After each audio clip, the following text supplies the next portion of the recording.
வணக்கம் அண்ணே. அனைவரும் நலமாக இருக்கிறீர்களா? நம் இராமாயண கதை பயணத்தில் இன்னொரு அற்புதமான மிகவும் முக்கியமான நிகழ்வை அடைந்துள்ளோம். கடந்த அத்தியாயத்தில் ஹனுமான் தனது சக்தியை உணர்ந்து 100 யோஜனைகளான கடலை எப்படி கடந்தார் என்பதை பார்த்தோம் அல்லவா?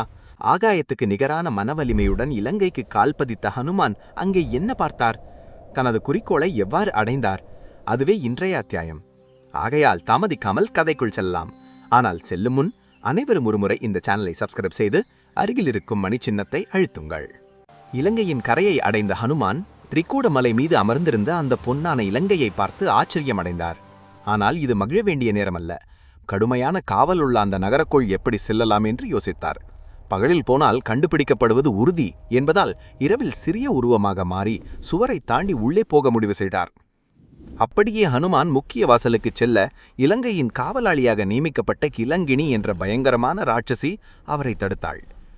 யார் நீ? என் அனுமதி இல்லாமல் உள்ளே போக நினைக்கிறாயா என்று கர்ஜித்தாள்.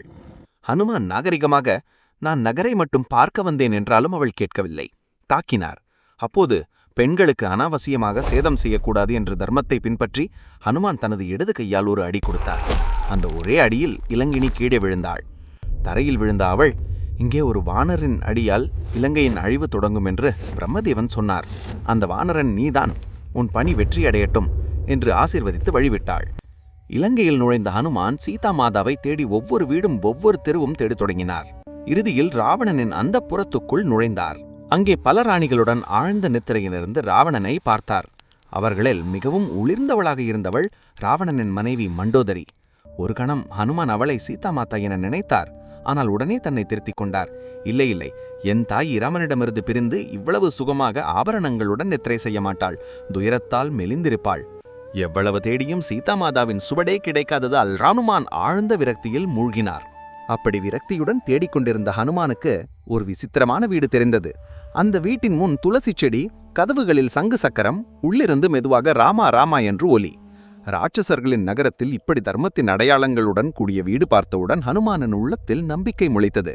அது ராவணனின் தம்பியான விபீஷணனின் வீடு என்று அறிந்து, ஆஹா, இந்த ராட்சச நகரத்திலும் ஒரு தர்மாத்மா இருக்கிறார் என்று மகிழ்ந்தார். முழு நகரையும் தேடியும் பயனில்லாமல் ஹனுமானுக்கு ராவணனின் மிகவும் பிரியமான அசோகவனம் நினைவுக்கு வந்தது. சீதா மாதாவை அடைத்து வைப்பதற்கு அது சரியான இடம் என நினைத்து அங்கே சென்றார். பெரிய அசோக விருட்சத்தின் மீது ஏறி கீழே பார்த்தார். அங்கே பயங்கரமான ராட்சசி பெண்களின் காவலுக்குள் தரையில் அமர்ந்திருந்த ஒரு தெய்வீக வடிவம்.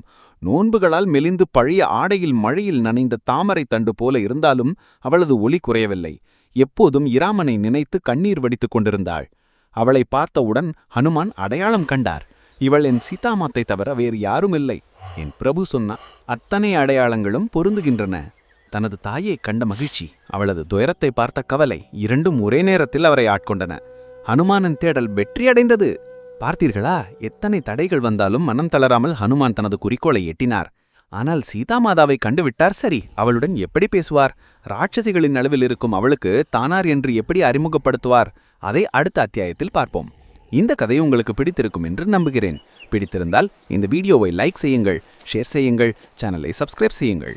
உங்கள் கருத்துக்களை கமெண்டில் சொல்ல மறக்காதீர்கள். மீண்டும் சந்திப்போம். நமஸ்காரம். ஜெய் ஸ்ரீராம்.